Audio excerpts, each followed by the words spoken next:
Hi, good evening. ഇപ്പം duty ഒന്നും ഇല്ലാതെ നമ്മൾ വെറുതെ വീട്ടിലിരിക്കുന്ന സമയത്ത് എന്ത് കഴിക്കും വൈകുന്നേരം ചായക്ക് എന്ന് ആലോചിച്ച് നമ്മളിങ്ങനെ കുറെ ടെൻഷൻ അടിക്കും. അപ്പൊ ഇന്നൊന്നും ഇപ്പൊ നമുക്ക് അടയും ദോശയും ഒന്നും ഉണ്ടാക്കാൻ പറ്റില്ല. അപ്പൊ കുറച്ച് ദിവസം മുന്നേ ഞാൻ കടയിൽ സാധനം വാങ്ങുന്ന ടൈമിൽ മാഗീൻ്റെ ഒരു പാക്കറ്റ് വെറുതെ വാങ്ങി വെച്ചിരുന്ന ഉണ്ടായിരുന്നു.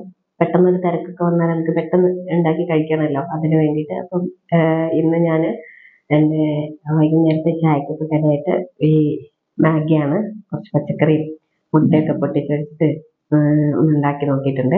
ഞാനങ്ങനെ സ്ഥിരം ഇതൊന്നും കഴിക്കാറില്ല, അപ്പം എന്നതൊന്ന് കഴിച്ചു നോക്കാം വിചാരിച്ചു. അപ്പം നിങ്ങളൊക്കെ എന്താണ് ഫ്രണ്ട്സ് വൈകിട്ട് ഈവനിങ് ചായക്കൊക്കെ കഴിച്ചത് ഒന്ന് കമൻറ്റ് ചെയ്യട്ടോ. അപ്പോൾ താങ്ക്സ്.